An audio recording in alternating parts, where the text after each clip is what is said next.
putting on Russia. We're putting a lot of pressure. Can you maybe tell us that? What kind of We're putting a lot of on pressure on Russia, and Russia knows that, and some people that are close to it know, or he wouldn't be talking right now.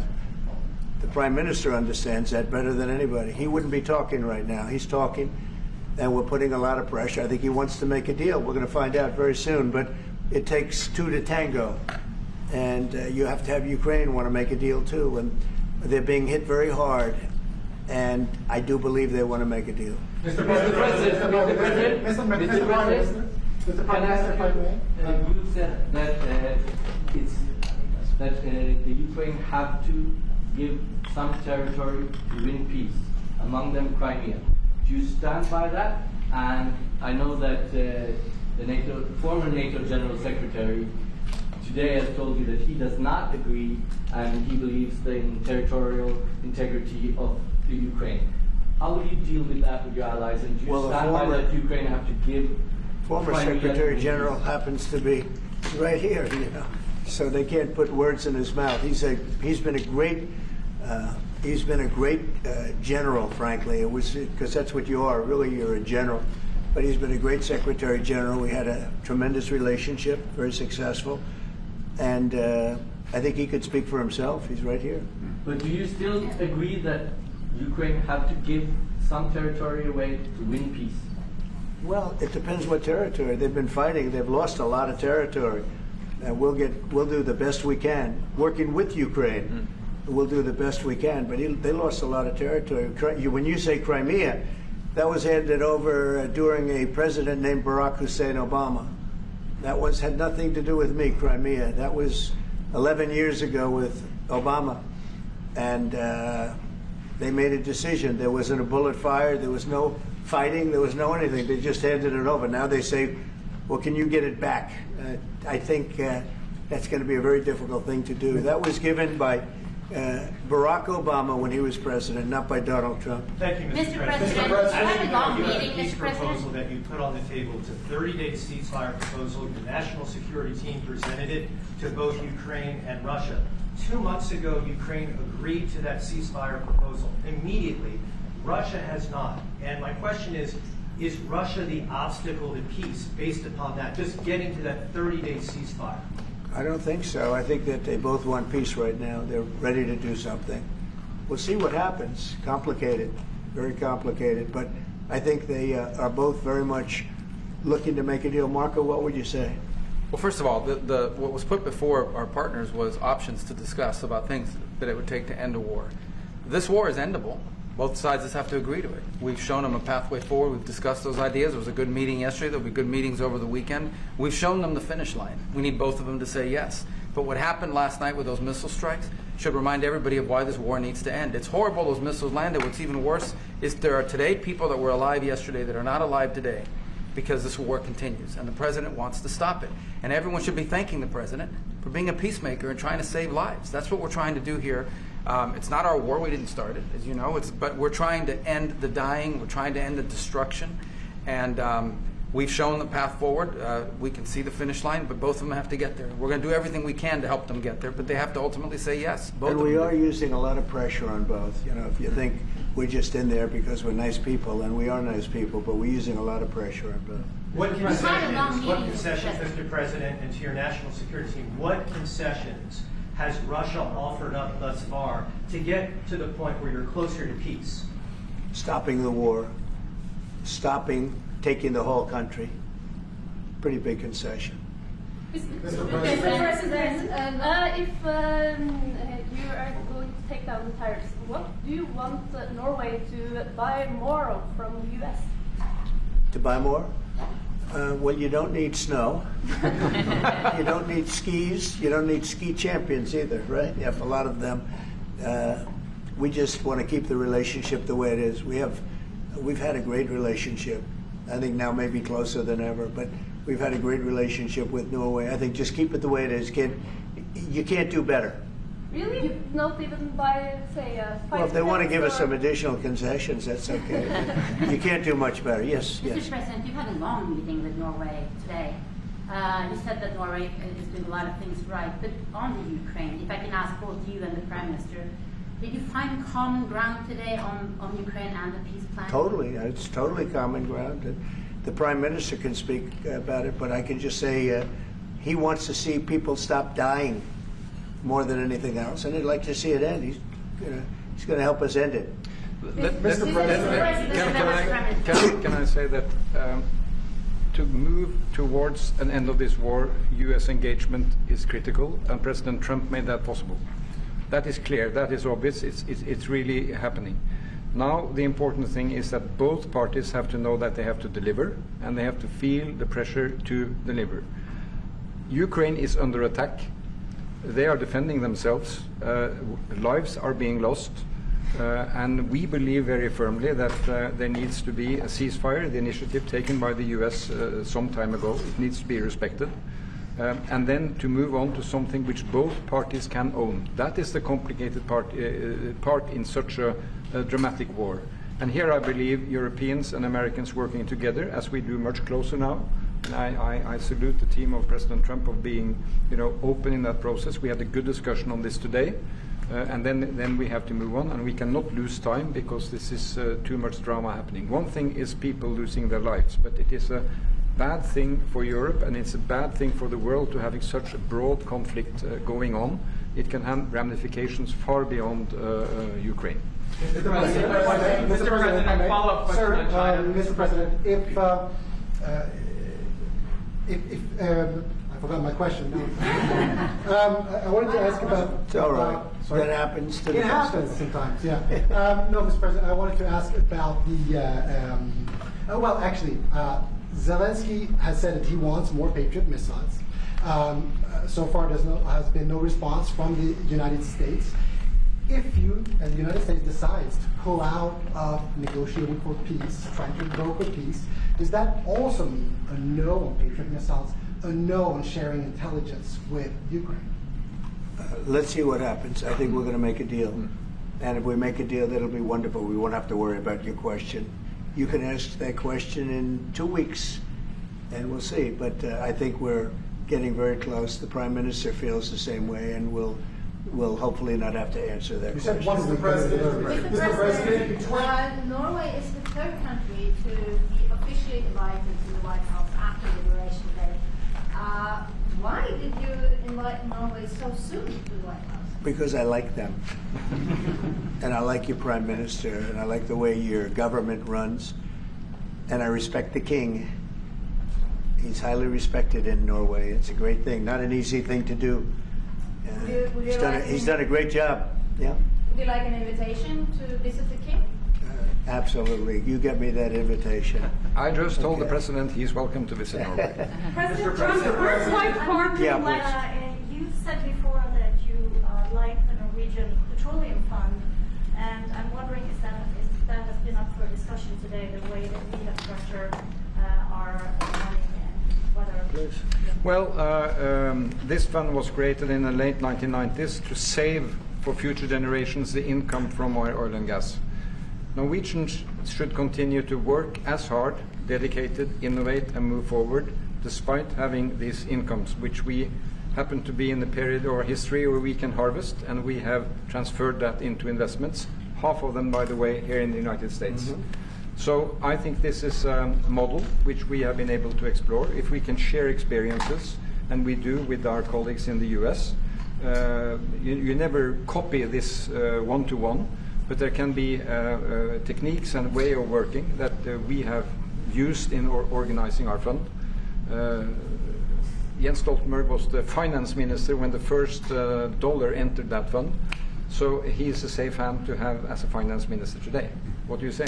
No, and as you said, Mr. Prime Minister, we are ready to sit down with the US to also work with them on if they want to establish a sovereign wealth fund, because we have a good experience with our fund.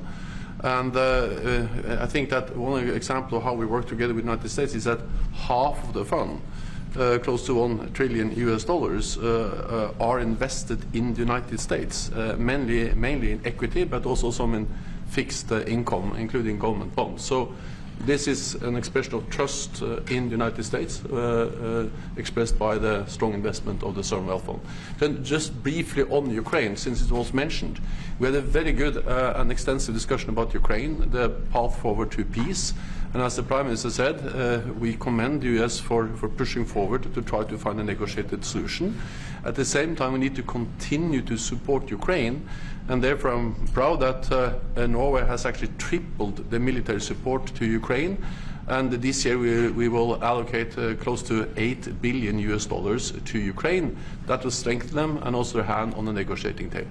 I may add to that, if there's a peace, and there will be a peace, we have a common responsibility in securing democratic Ukraine for the future, and the best security guarantee they can have is the ability to defend themselves, and we are investing in that. Mr. Prime Minister, Mr. President, as it relates to tariffs, Mr. President, when you unveiled your reciprocal tariffs on April the 2nd, the tariff rate for Norway was 15%. Based upon your conversations that you've had today with the Prime Minister, do you see that tariff rate coming down from what you proposed just a few weeks ago? Well, they have a great fund of $2 trillion. It's a big fund, and they don't have any debt. So I think they'd probably be willing to pay us more than that, I hope. Are the two nations in agreement of which countries? Mr. President, Yes. in 2018, your former Secretary of State Mike Pompeo called for an end to Russian occupation of Crimea. Why has this administration changed its stance on territorial concessions for Crimea? Well, the war started. It would have never started if I were president. This is a war that is horrible. All wars are horrible. This one is in particular bad. And I don't know that you can ever say there's going to be a winner to this, because so many lives have been lost, not only soldiers. I mean, a lot of lives have been lost. I think that we want to do one very simple thing. It would have never happened if I were president. Zero chance it was going to. And it didn't. People say, how do you know that? Number one, it didn't happen. We never even discussed it. I would talk to Putin about it. It was the apple of his eye. Ukraine was the apple of Putin's eye, but there was never even a thought that he'd go in. And I think he understood that I would not be happy if he did. And it was only when I got out, and when you mention what happened to Ukraine years ago under President Obama and a vice president that was also president later, unfortunately for this country, what happened is large chunks of land were given up, and it was called Crimea, and that was a big thing. That was a big moment. But this isn't my war. This is Biden's war. This is a war that Biden was president when this war happened. But I'm trying to put out the fire, and I think we'll be successful. And if we do, we're going to save a lot of lives. Otherwise, and the Prime Minister had a statement. He said, this is just a point in time. We're very lucky because this is a point. And if this doesn't happen, this could go on for a long time. Mr. President, will you have meetings with other world leaders when you're in Rome, sir? Future Democrat president? I don't think he will. I think he wants to make peace. I think he wants to end it, and I feel pretty confident of that. But we're gonna know pretty soon. Mr. President, will you have meetings with other world leaders when you're in Rome? Yes, I will. Which leaders do you want to meet, sir? Well, I'd like to meet them all. That would be nice. I'd like to take care of all of them, but we have many of them there, and they all want to meet. They want to meet about trade. And we are making some great inroads and great deals. You might want to speak about that, Mr. Secretary. We had a very successful bilateral meeting with the Republic of South Korea today. We may be moving faster than I thought, and we will be talking technical terms as early as next week, as we reach an agreement on understanding as soon as next week. So South Koreans came early. They came with their A game, and we will see if they follow through on that. President, have you rounded up your first 100 days? Do you think you deserve the Nobel Peace Prize if you manage to create Do I deserve the Nobel Peace? If you manage to create peace? Well, maybe for the Abraham Accords. I don't want to get ahead of myself in this one, but they say for the Abraham Accords. And by the way, speaking of that, we're going to be filling it up. A lot of countries want to come into the Abraham Accords. We have 4. And Biden did nothing on that one, too. It's the same 4. But they're great countries, and they were brave doing it, and it's worked out very well. And we're going to be filling up the Abraham Accords. They're going to be, I think, filling it up very rapidly. Mr. President, could you say something about that? There's great, enormous opportunity to grow the Abraham Accords. But I would just point to one thing. Of all the leaders in the world today, no leader is working harder to prevent wars or end them than President Trump is right now. That's why we're talking to Iran. That's why we're engaged with Ukraine and Russia. It's the desire to prevent these wars from breaking out and to end the ones that exist already. And again, I just think it's tremendous for our country to be led by a president who desires to bring peace and establish peace and protect peace. So it's hard work. Mr. President, Marco just mentioned something that maybe we should talk about for just a second, if we could, Mr. Prime Minister. And you're involved in it too, because you've been involved in the world and peace. But I think we're doing very well with respect to Iran, and we're having very serious meetings. And there are only two options, and the one option is not a good option. It's not a good option at all. And I think we're doing very well on an agreement with Iran, but that one, we're doing a lot of things, I will say, but that one is well on its way. We could have a very, very good decision, and a lot of lives will be saved. Mr. President, on the economy, there was a slowdown as it relates to home sales in the month of March, the slowest pace since 2009. Is that an economic indicator, and perhaps the Treasury Secretary can weigh in on this as well, is that an economic indicator that concerns you about the broader U.S. economy? No, they had very good numbers on housing today, extremely good numbers, and that's despite interest rates, because, you know, if you look at what happened, everyone said, oh, I said I was going to get prices down. I did. Energy just hit $1.98 in a couple of states. It's way down. Energy's down, and we're about $64 a barrel. When I came in, and we were looking at $89, $90, $95. And by the way, that helps us solve the war too. Having those energy prices is a big incentive for Russia to also agree with solving the war problem. Groceries are down. When I was with you 2 months ago, you were complaining about eggs. I said, I just got here. I was here for about a week when the press started saying about eggs have gone through the roof. I said, I just got here. Tell me about eggs. And they happened. They went through the roof, and you couldn't get them. So we just had a big Easter egg hunt at the White House. Thousands and thousands of eggs, and the price was down 87%. So we did a great job. Housing is doing very well. We should lower interest rates. That's the Fed. I hope they lower interest rates. That's a smart thing to do. Be ahead a little bit, although already it's a little bit late. But in the end, we just have a great country. We have a very strong country, and we have every other country. I can't think of one country that doesn't want to negotiate a deal. And they either negotiate a deal or we set a deal that we think is fair. Because we don't have to go through all of these. It would be physically impossible. You know, you have so many people that really understand it, which is a very small group of people here. And we are going to, at some point, just set prices for deals. Some will be tariffed. Some treated us very unfairly. They'll be tariffed higher than others. But we've been ripped off for many, many years. The United States has been ripped off like no country probably in the history of the world has been ripped off for 45, 50 years. And countries have gone rich by doing that with the United States. We've taken care of their militaries, and military is another subject we talk about. We're not going to make that subject to any of the deals, but you know the same countries that I do, where we virtually take care of their military, and then don't get treated fairly on trade. So the people, and I don't blame those countries, I blame the people that sat at that beautiful desk right behind you, because those people didn't do the job for this country, and they let us lose $4 billion a day on trade. We were losing $4 or $5 billion a day on trade when I got here, and now we're going to be much better than breaking even, and we're going to be making $4 or $5 billion a day on trade. So, but I don't blame any country, not the worst of them. We were abused by countries. I blame the President of the United States that happened to be sitting when these deals were made. Disgraceful. When I was here, we had a great 4 years. We had the most successful economy in the history of our country, my first term. And we were very tough on trade. And with China, as you know, they paid hundreds of billions of dollars in tariffs.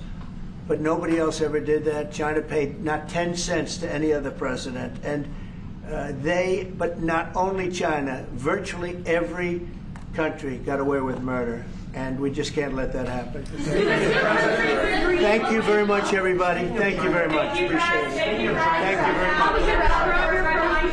Thanks, everybody. Head out. Please start moving. Thank you. Thanks, everybody. Thank you, press. Head out. Let's go. Thank you. Keep going. Keep moving. Thank you. One little mistake. It's over. One mistake. Here, Al. Thank you. Thanks, guys. I just wouldn't show it. Thank you very much. Thank you. No more photos. Thanks. Keep moving. We're done. Sir, we're done. Thank you, press.